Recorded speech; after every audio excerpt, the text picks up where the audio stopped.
Hello and welcome everyone. Now इस lecture में हम डिस्कस करेंगे MCQs and pricing under various forms of markets जो आपके अपकमिंग जेके एसएसबी एग्जाम्स मोस्टली एफडब्ल्यू के लिए बहुत ही ज़्यादा इंपॉर्टेंट है। Now let us start. Question first. All companies sell identical products. Market share does not influence price. This is a situation of. तो ये question पूछा है जेके एसएसबी ने लास्ट ईयर एफडब्ल्यू के एग्जाम में। एंड अब तक आपने एक चीज़ नोटिस की होगी कि इकोनॉमिक्स पे जेके एसएसबी बहुत बेसिक क्वेश्चन पूछता है। एंड जो आपके एफडब्ल्यू के सिलेबस में जो टॉपिक है, अगर आपने वो कंसेप्ट अच्छे से समझा है तो आप आराम से 10 आउट ऑफ 10 क्वेश्चन एग्जाम में अटैम्प्ट कर सकते हैं। एंड रही बात इंडियन इकनॉमी की, तो इंडियन इकनॉमी में आपको बेसिक के साथ साथ जो करंट न्यूज़ में जो टॉपिक्स रहते हैं इंडियन इकनॉमी पे, उनको भी आपको अच्छे से कवर करना है एंड अपने डेटा को उसी के अकॉर्डिंग अपडेट करना है। अब जो हमारा क्वेश्चन था कि किस मार्केट में जो एक कंपनी या जो एक फर्म होती है वो आइडेंटिकल प्रोडक्ट्स या सेम गुड्स जो है वो सेल करते हैं, एंड एक फर्म का जो मार्केट शेयर होता है उससे कोई भी इम्पैक्ट नहीं पड़ता है प्राइस पे। यानी जो यहाँ पे कंपनी या फर्म होती है वो प्राइस टेकर होती है, नॉट प्राइस मेकर। तो किस मार्केट की बात हो रही है? That is perfect competition market की। So right answer is A. Question second, which among the following is a feature of perfect competition. तो इन गिवन फीचर्स में से परफेक्ट कंपटीशन मार्केट का फीचर कौन है? बेसिकली जो ये टॉपिक है that is pricing under various forms of markets. तो इसमें आपने 4 डिफरेंट फॉर्म्स ऑफ मार्केट्स के बारे में पढ़ा होगा। One is perfect competition, another is monopoly, then monopolistic competition and one more is oligopoly. Monopoly भी है जिसमें सिंगल बायर होता है, बट ये जो 4 इसको इतना वेटेज नहीं देते हैं। तो ये जो 4 डिफरेंट फॉर्म्स ऑफ मार्केट्स है तो इनके बारे में आपने पढ़ा होगा एंड ऑल्सो आपने इनके फीचर्स भी पढ़े होंगे। तो अब हमारा क्वेश्चन था कि इन गिवन फीचर्स में से परफेक्ट कंपटीशन का फीचर कौन है? Option A, large number of buyers and sellers with homogeneous products and a firm is price taker that is uniform price prevails in the market. तो ये features हैं perfect competition के। B, firms are free to enter और exit the market and also there is a perfect knowledge, perfect mobility of factors and perfectly elastic demand करो। तो ये भी features हैं परफेक्ट कंपटीशन के। बेसिकली परफेक्ट कंपटीशन में जो डिमांड करो होती है वो परफेक्टली इलास्टिक होती है, बिकॉज यहाँ पे जो फर्म है वो प्राइस टेकर होती है, दैट्स अ प्राइस जो है वो फिक्स होता है। अब इस गिवन प्राइस पे जितनी मर्जी एक फर्म उतनी कमोडिटीज सेल कर सकती है। तो दैट्स वाई जो डिमांड करो होती है वो परफेक्टली इलास्टिक होती है। C, there is no selling cost in the market and farmers earn normal profit in the long run, that's average revenue is called average cost। यहाँ पे कोई भी सेलिंग कास्ट नहीं होता है, ये भी ट्रू है, बिकॉज यहाँ पे जो एक फर्मर्स हैं वो होमोजीनियस प्रोडक्ट जो है वो सेल करते हैं, सेम प्रोडक्ट सेल करते हैं। तो दैट्स वाई कोई भी सेलिंग कास्ट यहाँ पे नहीं होता है। एंड आल्सो लॉन्ग रन में एक फर्म जो है वो नॉर्मल प्रॉफिट अर्न करती है, एंड नॉर्मल प्रॉफिट सिचुएशन क्या होती है? एवरेज रेवेन्यू एवरेज कॉस्ट के बराबर होता है। So all of the above are the features of perfect competition. So right answer is D. Question third, if a firm operates in a perfectly competitive market, then it will most likely। अब अगर एक firm perfectly competitive market में है तो in given options में वो क्या कर सकते हैं? A, advertise its product on television.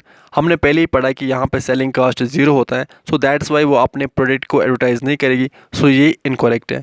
B, settle for whatever price is offered. So ये है correct. So right answer is B, क्योंकि हमने देखा कि जो परफेक्टली कम्पिटिटिव मार्केट है यहाँ पे एक फर्म प्राइस टेकर होती है, यानी अब वहाँ पे जो भी प्राइस ऑफर किया जाएगा, जो भी फिक्स प्राइस होगा मार्केट में, तो उसको उसी पे सेटल करना पड़ेगा। So that's why B is correct. Question 4, the strategy of price discrimination is followed under which form of market. तो जो ये प्राइस डिस्क्रिमिनेशन स्ट्रेटजी है इसको किस मार्केट में फॉलो किया जाता है? दैट इज मोनोपोली में। So right answer is B. Monopoly क्या होता है? जहाँ पे सिंगल सेलर होता है एक कमोडिटी का, एक प्रोडक्ट का। फॉर एग्जाम्पल अगर हम अब ये प्राइस डिस्क्रिमिनेशन होता क्या है, अगर हम रेलवेज़ की बात करेंगे तो बेसिकली यहाँ पे जो डिफरेंट ग्रुप्स ऑफ पीपल हैं, फॉर एग्जाम्पल अगर हम वुमेन की बात करेंगे तो इनके लिए अलग फेयर है। इस तरह से अगर हम चिल्ड्रन की बात करेंगे तो इनके लिए अलग किराया है। इस तरह से अगर हम ओल्ड एजड पीपल की बात करें तो इनके लिए अलग किराया है। इस तरह से different different groups of people के लिए डिफरेंट डिफरेंट तरह के प्राइसेस हैं। सो इसी को हम कहते हैं प्राइस डिस्क्रिमिनेशन। एंड ये किसका फीचर है? ये फीचर है मोनोपोली का। So right answer was B. Question 5, a profit maximising monopolist in 2 separate markets will. अब अगर एक प्रॉफिट मैक्सिमाइजिंग मोनोपोलिस्ट है 2 सेपरेट मार्केट्स में, वो क्या करेगी? पहले हम जानेंगे मोनोपोलिस्टिक कंपटीशन के फीचर्स क्या होते हैं। बेसिकली आपने पढ़ा होगा कि यहाँ पे लार्ज नंबर ऑफ सेलर्स होते हैं एंड आल्सो यहाँ पे प्रोडक्ट की डिफरेंशिएशन होती है, यानी एक पर्टिकुलर कमोडिटी के बहुत सारे वेराइटीज़ यहाँ पे अवेलेबल होते हैं। अब अगर हम एक पर्टिकुलर कमोडिटी की बात करेंगे, फॉर एग्जाम्पल टूथपेस्ट की, अब टूथपेस्ट की आपको बहुत सारी वेराइटीज़ मिलेगी। फॉर एग्जाम्पल क्लोजअप है, इस तरह से पेप्सोडेंट है, इस तरह से कोलगेट है, इस तरह से सेंसोडाइन है। तो ये डिफरेंट डिफरेंट वैरायटीज़ एक कमोडिटी के अवेलेबल होते हैं इस मोनोपोलिस्टिक कंपटीशन में। अब अगर एंड दैट्स वाई ये जो कमोडिटीज होते हैं ये क्लोज सब्स्टिट्यूट्स होते हैं एक दूसरे के। सो दैट्स वाई जो मोनोपोलिस्ट होता है उसको पार्शियल कंट्रोल होता है, प्राइस पे फुल कंट्रोल नहीं होता है। यानी अगर एक कंपनी की बात करेंगे कोलगेट, अगर ये अपने प्रोडक्ट का प्राइस बहुत ज़्यादा इंक्रीज़ करेगी तो कंज्यूमर जो है वो ऑटोमेटिकली शिफ्ट किस पे हो जाएंगे, पेप्सोडेंट पे शिफ्ट हो जाएंगे। नाउ अब अगर हम एक मोनोपोलिस्ट या एक कंपनी की बात करेंगे फॉर एग्जांपल पेप्सोडेंट की, अब अगर ये दो सेपरेट मार्केट्स में प्रोडक्ट्स बेच रहे हैं, यहाँ पे एक मार्केट में, यहाँ पे दूसरे मार्केट में, यहाँ पे जो प्राइस तो दोनों मार्केट्स में सेम होगा पेप्सोडेंट का, यहाँ भी 20 रुपीज़ का पैकेट फॉर एग्जाम्पल है, यहाँ भी 20 रुपीज़ का एक पैकेट है। अब अगर प्रॉफिट मैक्सिमाइजिंग सिचुएशन पे है तो इस सिचुएशन में क्या करेगी, वो बेसिकली एडजस्ट करेगी अपने सेल्स को दोनों मार्केट्स में, सो दैट जो मार्जिनल रेवेन्यू है वो इक्वल हो जाए मार्जिनल कास्ट को। So right answer was that's why जो ऑप्शन ए है कि अपने प्राइसेस को ऑलवेज चार्ज जो higher price in less selling market, तो ये ऑप्शन रॉन्ग है। Always charge higher price in more selling market, ये ऑप्शन भी रॉन्ग है क्योंकि प्राइस तो सेम रहेगी दोनों मार्केट्स में। अब क्या करेगी, adjust his sales in the two markets so that marginal revenue in each market just equals his marginal cost. So right answer is C. Question 6 is the Kinkade demand curve model of oligopoly assumes that the price elasticity of demand is। तो पहले हम देखेंगे जो various types of demand curves हैं different markets में, उनको हम यहाँ पर डिस्कस करेंगे। अगर हम पहले परफेक्ट कंपटीशन की बात करेंगे तो परफेक्ट कंपटीशन में जो डिमांड कर्व होती है वो परफेक्टली इलास्टिक होती है।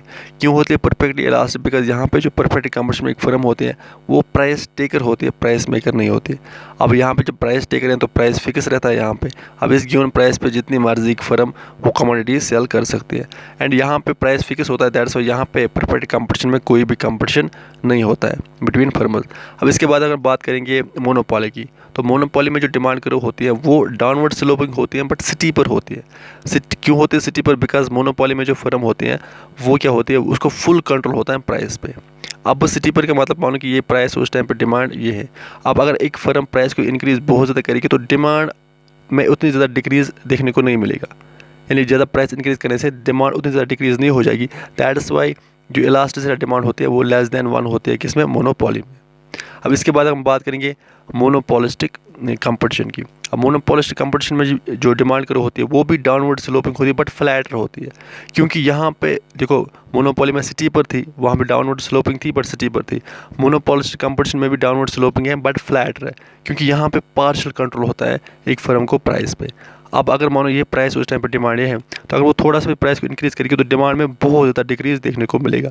सो दैट्स वाई जो इलास्टिसिटी डिमांड है वो ग्रेटर देन 1 होता है किसमें, मोनोपोलिस्टिक कंपटीशन में। नाउ अब अगर हम ओलिगोपोली मार्केट की बात करेंगे तो ओलिगोपोली मार्केट में बेसिकली क्या होता है, आपने पढ़ा होगा कि यहाँ पे फ्यू बिग फर्म्स होती हैं एंड आल्सो यहाँ पे हाई डिग्री ऑफ इंटरडिपेंडेंस होता है इन बिटवीन द फर्म्स, यानी एक फर्म का price and output highly impact करता है दूसरे फर्म के प्राइस एंड आउटपुट पे। इट मीन्स कि यहाँ पे कट थ्रोट कंपटीशन होता है एंड आल्सो प्राइस वार चलता है बिटवीन द फर्म्स। अब नो डाउट कि एक फर्म को पार्शियल कंट्रोल होता है प्राइस पे, बट अगर एक उस फर्म ने फॉर एग्जांपल उसको पार्शियल कंट्रोल होता है प्राइस पे, अब अगर एक फर्म ने अपनी प्राइस इंक्रीज़ किया थोड़ा सा, अब ये नहीं पता रहता कि जो इसकी राइवल फर्म है, क्योंकि यहाँ पे फ्यू बिग फर्म्स होते हैं, अब उसकी राइवल फर्म ने प्राइस अगर उसने ज़्यादा डिक्रीज़ कर दिया तो सारे कस्टमर्स यहाँ चले जाएंगे। सो दैट्स वो ये पता नहीं रहता है कि प्राइस इंक्रीज़ करने से डिमांड पे क्या इम्पैक्ट पड़ेगा उस पर्टिकुलर फर्म की। सो दैट्स वो यहाँ पे जो डिमांड कर्व होते हैं उसको फाइंड आउट करना बहुत ऑलमोस्ट इम्पॉसिबल होता है। नाउ लेटर ऑन एक इकोनॉमिस्ट आया था, वो अमेरिकन इकोनॉमिस्ट था, उनका नाम था सीवीजी। उन्होंने बेसिकली किंकड डिमांड कर्व हाइपोथेसिस का कंसेप्ट दिया था। उन्होंने ये कहा था कि किंकड ओलिगोपोली मार्केट में जो डिमांड कर्व होगी उसको किंक होगा। अब कहाँ की पे किंक होगा, जो भी प्रिवेलिंग प्राइस होगा मार्केट में, जो भी मार्केट में एग्जिस्ट प्राइस कर रहा होगा तो वहाँ पे इस डिमांड कर्व को किंक होगा। अब मानो ये प्राइस है एंड इस किंक से अबो जो ये डिमांड कर्व होगी ये फ्लैटर होगी, यानी elasticity of demand greater than 1 होगी। हमने अभी पढ़ा कि जब फ्लैटर होती है तो elasticity of demand greater than 1 होती है, यानी अगर उसने थोड़ा भी इंक्रीज़ किया प्राइस को तो डिमांड बहुत ज़्यादा डिक्रीज़ हो जाएगी। एंड इस किंक से बिलो जो डिमांड कर्व होगी ये सिटी पर होगी, यानी elasticity of demand less than 1 होगी।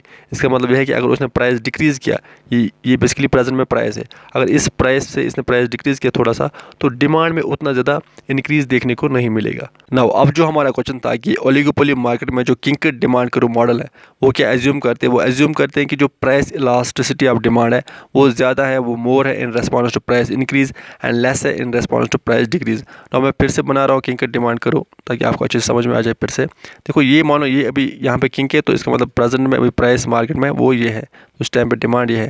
तो अगर इसने प्राइस थोड़ा सा भी इंक्रीज़ किया तो हमें डिमांड में बहुत ज़्यादा डिक्रीज़ देखने को मिलेगा, बिकॉज वी नो कि अबो किंग जो ये डिमांड करो ये फ्लैट है, यानी इलास्टिक डिमांड ग्रेटर देन 1 है। एंड इस तरह से अगर इसने प्राइस डिक्रीज़ किया, एक फर्म ने अगर प्राइस डिक्रीज़ किया तो उस टाइम पर डिमांड ये है, यानी अगर प्राइस डिक्रीज़ किया तो हमें ज़्यादा इंक्रीज डिमांड में देखने को नहीं मिलेगा, बिकॉज बिलो किंग जो ये डिमांड करो ये स्टीपर है, यानी इलास्टिक डिमांड लेस देन 1 है।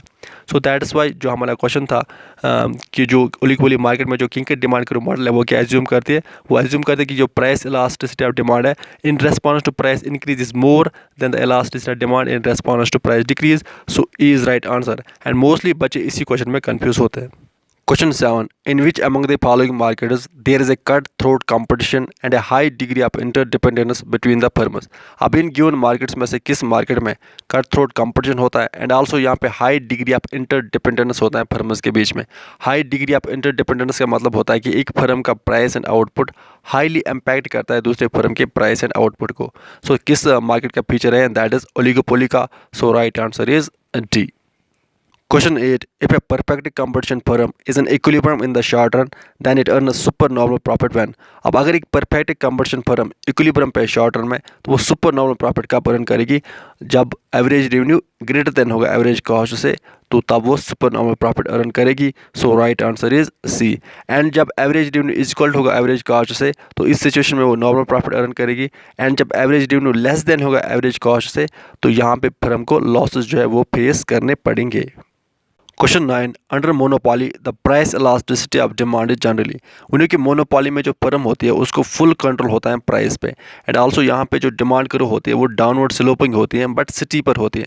स्टीपर का मतलब कि यहाँ पे जो इलास्टिसिटी ऑफ डिमांड है वो लेस देन 1 होती है या लेस देन यूनिटी होती है। इट मीन्स कि अगर हम प्राइस यहाँ पे, तो उस टाइम पे ये मानो डिमांड है, अगर हम प्राइस को ज़्यादा इंक्रीज़ करेंगे तो डिमांड में उतनी ज़्यादा डिमांड उतनी ज़्यादा डिक्लाइन नहीं होगी। यानी अगर प्राइस को ज़्यादा इंक्रीज़ करेंगे तो डिमांड उतनी ज़्यादा डिक्रीज़ नहीं होगी। सो दैट्स वाई जो इलास्टिसिटी ऑफ डिमांड होती है वो लेस देन 1 होती है या लेस देन यूनिटी होती है। So right answer is C.